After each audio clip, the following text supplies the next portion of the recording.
Neat paper లీకేజీపై ఢిల్లీలో మొదలైన ఆందోళనలు దేశవ్యాప్తంగా విస్తరించాయి. జంతర్ మంతర్ వద్ద పోలీసులు అనుసరించినటువంటి వైఖరికి నిరసనగా ఇవాళ సీజేపీ ఆధ్వర్యంలో దేశవ్యాప్తంగా బంద్కు పిలుపునిచ్చారు.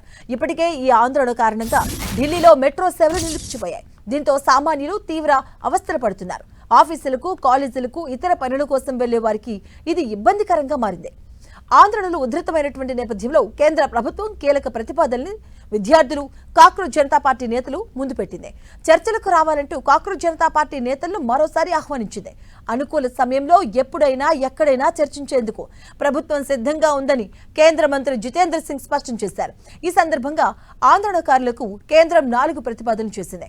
ఆందోళనకారుల తరపున కొందరు వచ్చి ప్రభుత్వంతో చర్చించవచ్చని, వాళ్ళు ఎప్పుడైనా రావచ్చని తెలిపింది. ప్రభుత్వం తరపున తాను జేపీ నడ్డా చర్చల్లో పాల్గొంటామని కేంద్ర మంత్రి జితేంద్ర సింగ్ తెలిపారు. జేపీ నడ్డా కార్యాలయంలో గాని, ఆయన నివాసంలో గాని చర్చించేందుకు సిద్ధమన్నారు. ముందు చర్చలు ప్రారంభిస్తే క్రమంగా సమస్యలకు పరిష్కారం లభిస్తుందన్నారు.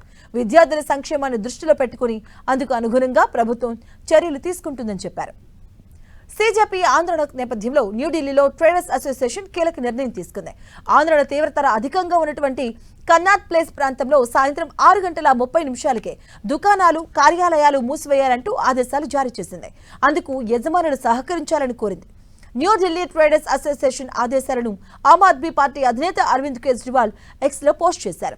సాయంత్రం 6:30 దుకాణాలు మూసివేయమనడం, జంతర్ మంతర్ వద్ద పోలీసులను మోహరించడంపై ఆందోళన వ్యక్తం చేశారు. ఆందోళన చేస్తున్న విద్యార్థులపై కేంద్రం మరోసారి బలప్రయోగం చేయాలని చూస్తుందంటూ ఆరోపించారు. ఈ ఆందోళనలో నిందితులుగా ఉన్న వారి పాస్పోర్ట్లను క్యాన్సిల్ చేసే దిశగా ఢిల్లీ పోలీసులు చర్యలు తీసుకోబోతున్నట్టుగా తెలుస్తోంది. హింసాత్మక ఆందోళనకు కారణమైన వారిపై కఠిన చర్యలు ఉంటాయని పోలీసులు హెచ్చరిస్తున్నారు.